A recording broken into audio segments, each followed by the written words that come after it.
দশম শ্রেণীর অর্থনীতি বিষয় নিয়ে আমরা লেখাপড়া করব। আজকের পাঠে আমরা যেটা শিখব,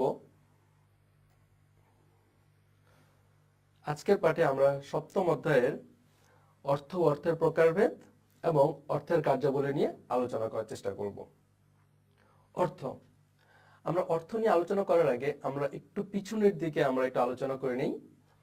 একটা সময় ছিল যখন অর্থ ছিল না বা অর্থ আবিষ্কার হয়নি, তখন কিভাবে মানুষ দেনা-পাওনা পরিশোধ করতো, কিভাবে লেনদেন করতো, এটা একটা প্রশ্ন থেকে যায়।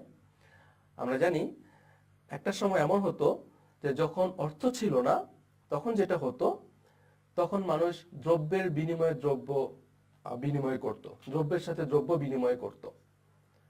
যদি একটু বুঝিয়ে বলি ব্যাপারটা কেমন, ব্যাপারটা হচ্ছে একটা সময় ছিল যখন একজন মানুষ যে পণ্যদ্রব্য উৎপাদন করত, সে পণ্যের সাথে অন্য আরেকটা মানুষ যে পণ্যদ্রব্য উৎপাদন করত, সে পণ্যদ্রব্যের সাথে পণ্যদ্রব্য বিনিময় করত। এটাকে আমরা বলতাম বিনিময় প্রথা অথবা বার্টার সিস্টেম। কিন্তু এই বিনিময় প্রথার কিন্তু বেশ কিছু অসুবিধা ছিল, অনেকগুলো সমস্যা ছিল এই বিনিময় প্রথার। আর এর জন্য এই সমস্যাগুলো দূর করার জন্যই কিন্তু অর্থের আবির্ভাব হয়েছিল। বিনিময় প্রথার অসুবিধাগুলো কি ছিল? ধরে নাও একজন মানুষ সবজি উৎপাদন করত, আরেকজন মানুষ ধরে নাও মাছ চাষ করত। এখন যার মাছ লাগবে সে সবজির বিনিময়ে মাছ নিতে চাইতো, আর যার সবজি লাগবে সে মাছের বিনিময়ে সবজি নিতে চাইতো। কিন্তু বিনিময় প্রথার সবচেয়ে বড় প্রবলেম যেটা ছিল, সেটা হচ্ছে এই যে দুইটা পণ্যদ্রব্যের মূল্য কিন্তু একই রকম না। এতে করে কি হতো, একজন লাভবান হতো বেশি, আরেকটা পক্ষ ক্ষতিগ্রস্ত হতো। এটা ছিল বিনিময় প্রথার সবচেয়ে বড় একটা ড্রব্যাকস। এই যে বড় একটা অসুবিধা বিনিময় প্রথার, এই অসুবিধা থেকে বের হয়ে আসার জন্যই অর্থের আবির্ভাব হয়েছিল। তো অর্থ বলতে আমরা তাহলে কি বুঝবো? অর্থ হচ্ছে এমন একটা জিনিস যেটা একটি স্বাধীন দেশের সরকার কর্তৃক প্রবর্তিত হয় এবং এটা সকলের কাছে গ্রহণযোগ্য হয়। আমরা যখন কোনো পণ্যদ্রব্য বিনিময় করি, তখন যে জিনিসটা সকলের কাছে গ্রহণযোগ্য সেটাকে আমরা বলছি অর্থ। হতে পারে সেটা ধাতব মুদ্রা, হতে পারে সেটা কাগজের কোনো অর্থ, কাগজের তৈরি কোনো অর্থ, যেটাই হোক না কেন, সেই জিনিসটা যদি সকলের কাছে গ্রহণযোগ্য হয় তাহলে আমরা সেটাকে বলছি অর্থ। আমরা বার্টার সিস্টেম অথবা বিনিময় প্রথা থেকে বের হয়ে এসে আমরা অর্থ দিয়ে আমরা পণ্যদ্রব্য বিনিময় করছি, কারণ পণ্যদ্রব্যের সঠিক মূল্যটা তখন জানা যায় অর্থ দিয়ে। সো অর্থ বলতে আমরা যেটা বুঝতে পারছি, আমরা যদি আমাদের স্লাইডে তোমরা খেয়াল করে দেখো, স্ক্রিনে তোমরা দেখতে পাবে, অর্থ বলতে আমরা বুঝতে পারছি সরকার কর্তৃক প্রবর্তিত যে বস্তু মূল্যের পরিমাপক, দেনা পাওনা মেটানোর উপায় হিসাবে সর্বত্র গ্রহণযোগ্য এবং সঞ্চয়ের বাহন ও ঋণের ভিত্তি হিসাবে স্বীকৃত, তাকে অর্থ বলে। কারণ অর্থ হচ্ছে কোনটা, যেটা দিয়ে আমরা দেনা পাওনা পরিশোধ করতে পারবো, পণ্যদ্রব্যের পরিমাপ করতে পারবো এবং সঞ্চয় করলে এটা ভবিষ্যতে মূল্য বৃদ্ধি পাবে, এবং যেটা সকলের কাছে স্বীকৃত সেটাকে আমরা বলছি অর্থ। কিন্তু যখন বিনিময় প্রথা ছিল, তখন কিন্তু এটা বিনিময় প্রথাটা সকলের কাছে গ্রহণযোগ্য ছিল না। কেন ছিল না? কারণ একটা পক্ষ লাভবান হতো আর একটা পক্ষ ক্ষতিগ্রস্ত হতো। তাহলে আমরা আজকে এই স্লাইড থেকে বা এই পাঠ থেকে আমরা যেটা শিখলাম, প্রথমে অর্থ কি? অর্থ হচ্ছে সেই সমস্ত জিনিস যেটা সকলের কাছে গ্রহণযোগ্য এবং যেটা বিনিময়ের মাধ্যম হিসাবে সর্বাধিক গ্রহণযোগ্য সকলের কাছে। অর্থের প্রকারভেদ। আজকের ক্লাসে আমরা আরেকটা যেটা শিখবো সেটা হচ্ছে অর্থের প্রকারভেদ। তোমরা যদি আজকের স্ক্রিনে খেয়াল করো, স্ক্রিনের দিকে তাকিয়ে দেখো তোমরা, অর্থের প্রকারভেদটা দুরকম ভাবে ভাগ করা যায় অর্থকে। প্রথমত হচ্ছে তৈরির উপকরণের দিক থেকে অর্থকে দুই রকমে ভাগ করা যায়। একটা হচ্ছে ধাতব মুদ্রা, একটা হচ্ছে কাগজের নোট। আমরা কিন্তু দুটোর সাথেই পরিচিত। আবার গ্রহণের বাধ্যবাধকতার দিক থেকে অর্থকে আবার দুভাগে ভাগ করা যায়।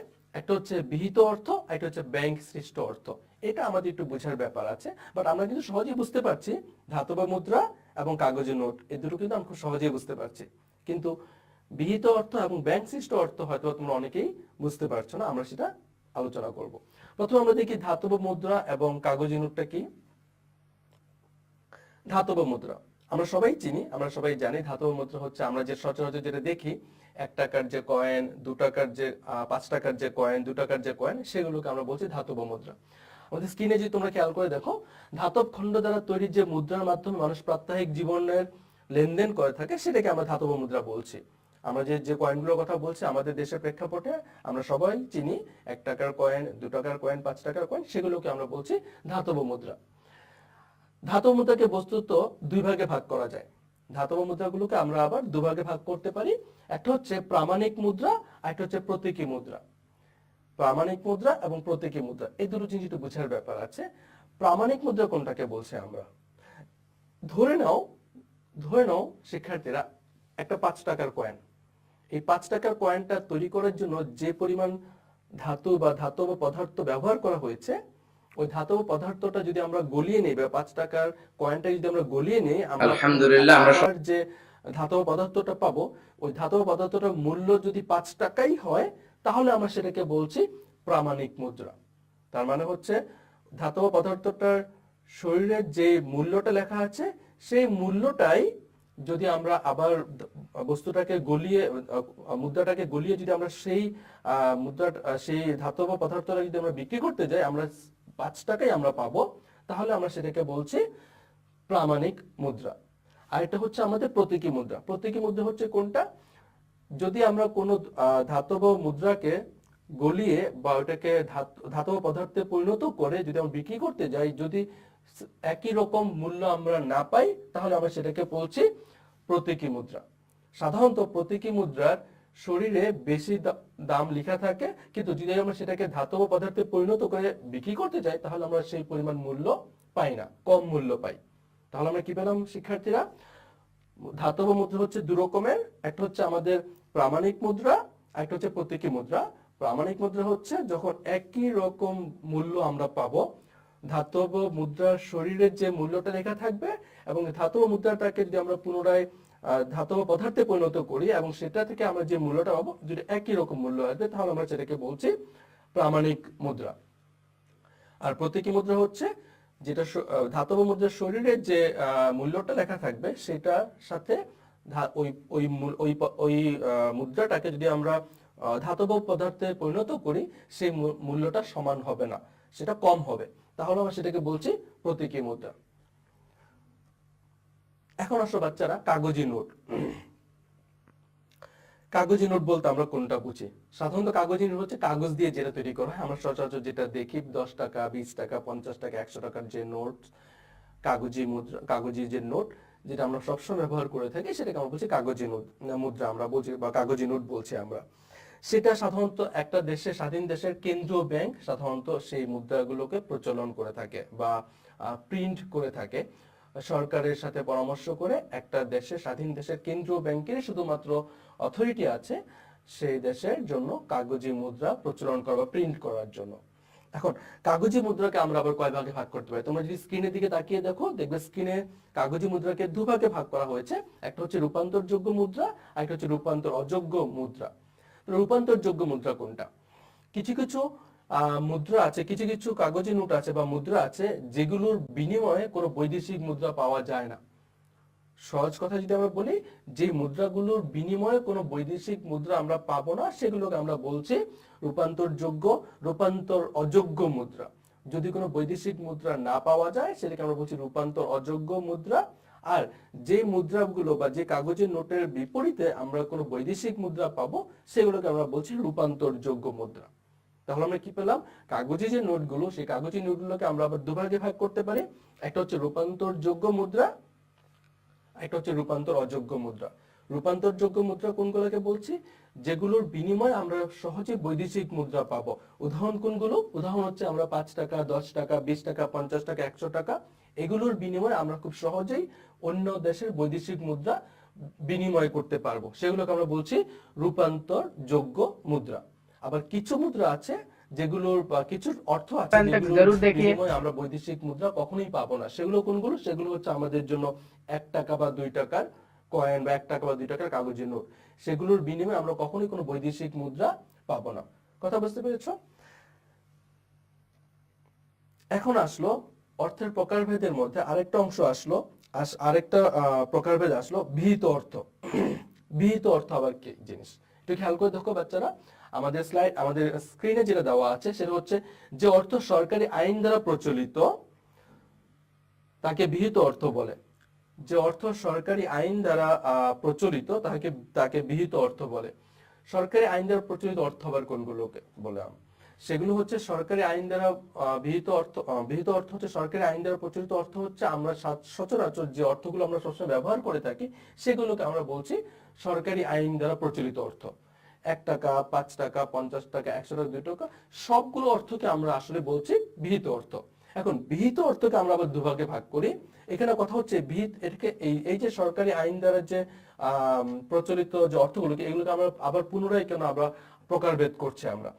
বাচ্চারা খেয়াল করে দেখো, বিহিত অর্থগুলোকে আমরা আবার দুভাগে ভাগ করছি। একটা হচ্ছে অসীম বিহিত অর্থ, একটা হচ্ছে সসীম বিহিত অর্থ। অসীম বিহিত অর্থ কোনগুলো? অসীম বিহিত অর্থ হচ্ছে আমরা যখন কোনো দেনাপানা পরিশোধ করতে যাব, তখন যেই টাকাগুলো বা যে মুদ্রাগুলো নেওয়ার জন্য বা বিনিময় করার জন্য কেউ কখনো কোনো আপত্তি করতে পারবে না বা কারোর উপর চাপিয়ে দেওয়া যাবে না, সেটাকে আমরা বলছি অসীম, সেটাকে আমরা বলছি অসীম বিহিত অর্থ। আর সসীম বিহিত অর্থ কোনটা? যদি এমনটা হয়ে থাকে যে আমরা লেনদেন করার সময় যদি কোনো অর্থ কেউ নিতে না চায় বা কারোর উপর জোর করে চাপিয়ে দেওয়া না যায় বা এটা কেউ চাইলেই নাও নিতে পারে, সেগুলোকে আমরা বলছি সসীম বিহিত অর্থ। যেমন অনেক সময় আমরা দেখি রাস্তাঘাটে চলার সময় আমরা দেখি অনেক সময় অনেকেই 5 টাকার কয়েন নিতে চায় না, 2 টাকার কয়েন নিতে চায় না, বলে কি যে আমি কয়েনটা নেবো না, আমাকে টাকা দাও। অনেকে তোমরা হয়তো এরকম দেখে থাকবে, এই যে কেউ নিতে চাচ্ছে না, এই যে টাকাটা নিতে চাইলো না, সেটাকে আমরা বলছি সসীম বিহিত অর্থ। যদি সে না নিতে চায় তারকে জোর করে এটা চাপিয়ে দেওয়া যাবে না, সেটাকে আমরা বলছি সসীম বিহিত অর্থ। আর অসীম বিহিত অর্থ হচ্ছে যেটা সবসময় সবাই গ্রহণ করবে। যেমন 50 টাকার নোট, 100 টাকার নোট, এটাকে সবাই গ্রহণ করবে, তাই আমরা সেটাকে বলছি অসীম বিহিত অর্থ। ব্যাংক সৃষ্ট অর্থ কোনগুলোকে বলছে আমরা? বাচ্চারা তোমরা খেয়াল করে দেখবে, আমরা যখন কোনো লেনদেন করি তখন কিন্তু অনেক সময় আমরা ডেবিট কার্ড, ক্রেডিট কার্ড ব্যবহার করে থাকি। এগুলোকে আমরা বলছি ব্যাংক সৃষ্ট অর্থ। ধরে নাও তুমি বাজারে গেলে কেনাকাটা করার জন্য বা কোনো শপিং করতে গেলে কোনো মার্কেটে কেনাকাটার জন্য, ওখানে তুমি যাওয়ার সময় তুমি 50,000 টাকা তুমি সাথে করে নিয়ে গেলে বা 30,000 টাকা তুমি তোমার পকেটে করে নিয়ে গেলে। এটা এক ধরনের অর্থ যে তুমি তোমার পকেটে করে কাগজি মুদ্রার 30,000 টাকা তুমি নিয়ে গেলে। আবার তোমারই একটা বন্ধু, সে কি করলো, কেনাকাটা করতে যখন গেল তখন সে তার পকেটে করে একটা ডেবিট কার্ড বা ক্রেডিট কার্ড সে সাথে করে নিয়ে গেল। সেটাও কিন্তু এক ধরনের অর্থ। সে তোমার বন্ধুটা কি করলো, ওই 30,000 টাকা সে ব্যাংকে জমা রেখে দিল, ব্যাংক তাকে 30,000 টাকা না দিয়ে ব্যাংক ওকে একটা কার্ড দিল, যেটা আমরা বলছি ডেবিট কার্ড অথবা ক্রেডিট কার্ড, যেটার মূল্য কিন্তু সেম 30,000 টাকার মতোই। তো এই যে কার্ড, এই কার্ডটাকে আমরা বলছি ব্যাংক সৃষ্ট অর্থ। সো আমরা অনেক সময় দেখি যে আমাদের লেনদেনের সুবিধার জন্য ব্যাংক যে বিনিময় প্রথাগুলো বা বিনিময়ের মাধ্যমগুলো তৈরি করে দেয়, সেগুলোকে আমরা বলছি ব্যাংক সৃষ্ট অর্থ। আর এই ব্যাংক সৃষ্ট অর্থগুলো আমাদের দৈনন্দিন লেনদেনগুলোকে অনেক সহজ করে দেয়। ব্যাংক সৃষ্ট অর্থের উদাহরণ কি কি হতে পারে? আমরা এখানে যদি স্ক্রিনে দেখি, আমরা দেখতে পাচ্ছি এখানে ডেবিট কার্ড, ক্রেডিট কার্ডের কিছু ছবি দেওয়া আছে। তার সাথে সাথে আমরা যে চেক লিখে যে ব্যাংক থেকে টাকা উত্তোলন করি, সেটাও কিন্তু এক ধরনের ব্যাংক সৃষ্ট অর্থ। সো ব্যাংক সৃষ্ট অর্থ হচ্ছে যেটা ব্যাংক লেনদেন করার সুবিধার জন্য যে অর্থটা, যে বিনিময় মাধ্যমটা আমাদেরকে তৈরি করে দেয়, সেটাকে আমরা বলছি ব্যাংক সৃষ্ট অর্থ। তাহলে আজকে আমরা প্রথম যে পার্টে, এই সপ্তম অধ্যায়ের প্রথম পার্টে আমরা যে জিনিসগুলো শিখলাম, যদি আমরা একটু রিভিউ করি, আমরা শিখলাম যে অর্থ কাকে বলে। অর্থ হচ্ছে সর্বজন বিধিত বা গ্রহণযোগ্য একটা মাধ্যম, বিনিময়ের মাধ্যম। এবং এই অর্থটা আবিষ্কার হয়েছিল বিনিময় প্রথার যে নেগেটিভ দিকগুলো ছিল, সেগুলোকে অ্যাবলিশ করার জন্য আমরা অর্থটা আবিষ্কার হয়েছিল। দ্বিতীয় পার্টে আমরা শিখলাম অর্থের প্রকারভেদ। আমরা অর্থকে অনেক রকমের ভাগ করলাম, অনেক রকম প্রকারভেদ দেখলাম আমরা। এখন তৃতীয় পার্টে আমরা আজকে দেখব অর্থের কার্যাবলীগুলো কি কি। তৃতীয় পার্টে আমরা এখন শিখবো অর্থের কার্যাবলী কি কি। অর্থের কার্যাবলী, প্রথম যে কার্যাবলীটা, সেটা হচ্ছে অর্থ হচ্ছে একটা বিনিময়ের মাধ্যম। আমরা যখন কোনো কিছু বিনিময় করব, কোনো কিছু কেনাকাটা করব, তখন অর্থই হচ্ছে একমাত্র যে মাধ্যম যেটা সবার কাছে গ্রহণযোগ্য হবে। ধরে না, উদাহরণস্বরূপ যদি আমি এখন 10 কেজি চাল কিনতে চাই বা 5 কেজি আলু কিনতে চাই অথবা একটা গাড়ি কিনতে চাই, যে কোনো কিছুই কিনতে চাই, আমি যদি তার বিনিময়ে, আমি 10 কেজি চালের বিনিময়ে যদি কাউকে আমি 10 কেজি চালের বিনিময়ে তাকে যদি আমি 20 কেজি ধানও তাকে দিতে চাই, মানুষ কিন্তু সেটা গ্রহণ করতে চাইবে না। অনেক সময় কি বলবো, মানুষ বলবে যে আমাকে অর্থটাই দাও। মানুষ অর্থটাকে সবচেয়ে বেশি গ্রহণযোগ্য মনে করে। 5 কেজি আলুর বিনিময়ে যদি আমি বলি তোমাকে 5 কেজি পেঁয়াজই দিব, তাহলে দেখবে যে অনেক সময় মানুষ এটা গ্রহণ করতে চাইবে না, মানুষ বলবে আমাকে অর্থটাই দাও। সো অর্থ হচ্ছে বিনিময়ের মাধ্যম হিসাবে কাজ করে থাকে, এটা অর্থের প্রধান কাজ। দ্বিতীয় কাজ হচ্ছে কি মূল্যের পরিমাপক। অর্থ আছে বলেই কিন্তু আমরা বুঝতে পারি যে কোন দ্রব্যটার মূল্য কত। উদাহরণ হিসেবে যদি বলি একটা সেলফোন এবং একটা কলম, এখন আমরা কিন্তু সবাই বুঝতে পারি যে কোন জিনিসটা বেশি মূল্যের, সেলফোনটা নাকি কলমটা। আমরা সহজে বলে দিতে পারি যে সেলফোনটার মূল্য অনেক বেশি। কেন বলতে পারছি? বিকজ অর্থ আছে বলেই। আমরা অর্থ দিয়ে এই দ্রব্য দুটাকে পরিমাপ করতে পারি। অর্থ দিয়ে পরিমাপ করতে পারি বলেই আমরা বলতে পারছি যে কলমের মূল্যটা কম, সেলফোনের মূল্যটা অনেক বেশি। কিন্তু যখন বিনিময় প্রথা ছিল তখন কিন্তু আমরা বুঝতে পারতাম না যে আসলে কোনটার মূল্য বেশি, সেলফোনের মূল্যটা বেশি না কলমের মূল্যটা বেশি। দুইটা মানুষ জাস্ট দুটো জিনিসকে এক্সচেঞ্জ করে নিত। বাট এখন বর্তমান সময় আধুনিক কালে এসে আমরা দেখি অর্থ আছে বলেই আমরা বুঝতে পারি দুটার কোনটার মূল্য বেশি। এটা হচ্ছে অর্থের দ্বিতীয় কাজ। অর্থের দ্বিতীয় কাজ হচ্ছে মূল্যের পরিমাপক। পণ্য দ্রব্যের মূল্যকে সে পরিমাপ করতে পারে। 3 নম্বর হচ্ছে সঞ্চয়ের বাহন। সঞ্চয় করা যায়। আমরা এমন জিনিস সঞ্চয় করব যেটা ভবিষ্যতে এটার মূল্য বৃদ্ধি পাবে। আচ্ছা বন্ধুরা, তোমরা আমাকে বলো, যদি তোমরা এখন এমন কিছু হয় যে তোমাদের কাছে সেলফোনটা আছে, সেই সেলফোনটা তোমরা ব্যবহার না করে রেখে দিলে, যে 1 বছর পরে ব্যবহার করবো, 2 বছর পরে ব্যবহার করবো, কি হবে? 2 বছর পরে যখন তোমরা সেলফোনটা ব্যবহার করতে যাবে বা বিক্রি করতে যাবে, তখন দেখবে যে এটার দাম কমে গেছে, মূল্য কমে গেছে। অনুরূপ ভাবে তোমরা যদি কোনো অর্নামেন্টস বা যে কোনো কিছু এক্সপেন্সিভ কোনো কিছু তোমরা যদি রেখে দাও এবং ধরে নাও যে আমরা এটা 2 বছর পরে 3 বছর পরে ব্যবহার করব, বা ব্যাংকে তোমরা রেখে দাও বা ব্যাংকে লকারে রেখে দাও, এটা কিন্তু মূল্য বৃদ্ধি পাবে না, বরং এটার মূল্য দিন দিন কমে যাবে। শুধুমাত্র একমাত্র জিনিস, সেটা হচ্ছে অর্থ। যদি আমরা অর্থকে আমরা রেখে দেই বা প্রিজার্ভ করে রাখি, এটা ভবিষ্যতে এটার মূল্য বৃদ্ধি পাবে। তো শুধুমাত্র সঞ্চয়ের বাহন হিসাবে অর্থই একমাত্র জিনিস যেটা আমরা সঞ্চয়ের বাহন হিসাবে ব্যবহার করা হয় বা সঞ্চয় করা যেতে পারে। আর এটা যদি আমরা সঞ্চয় করি তাহলে ভবিষ্যতে এটার মূল্য বৃদ্ধি পাবে। অর্থের 4 নম্বর কার্যাবলী যেটা, সেটা হচ্ছে আমাদের স্থগিত লেনদেনের বাহন। যদি কেউ আমাদের কাছে কোনো টাকা পয়সা পায়, আমরা যদি দেনা পাওনা পরিশোধ করতে চাই, তাহলে অর্থই একমাত্র মাধ্যম যেটা দিয়ে আমরা এটা করতে পারি। ধরে নাও আমার কাছে কেউ 50,000 টাকা পায়, কারণ আমি যদি তাকে বলি আমি তুমি এই 50,000 টাকার বিনিময়ে আমি তোমাকে এই জিনিসটা দেবো, ওই জিনিসটা দেবো, ওই জিনিসটা দেবো, অনেকেই হয়তো বা সেটা মানতে চাইবে না বা গ্রহণ করতে চাইবে না। সো একমাত্র অর্থকেই সবাই গ্রহণ করবে। কেউ যদি 50,000 টাকা পায় আমার কাছে, আমি যদি তাকে 50,000 টাকাই দেই, এটা সবাই গ্রহণ করে নেবে। কিন্তু এর বিনিময়ে যদি আমি কোনো পণ্যদ্রব্য দিতে চাই, তাহলে সবাই এটা গ্রহণ করতে চাইবে না। তাহলে বন্ধুরা, আমরা আজকে কি পেলাম? আমরা আজকে শিখলাম অর্থ কাকে বলে, অর্থের প্রকারভেদগুলো কি কি এবং অর্থের কার্যাবলী কি কি।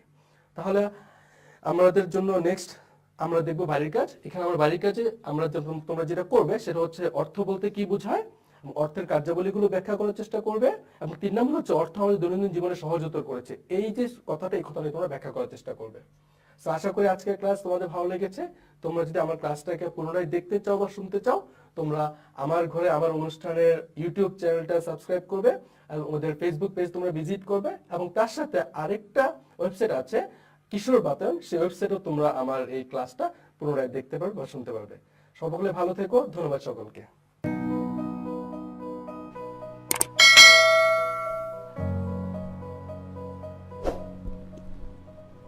হ্যালো বন্ধুরা, আমরা প্রতিদিন আপনাদের জন্য নিয়ে আসবো লাইভ ক্লাস।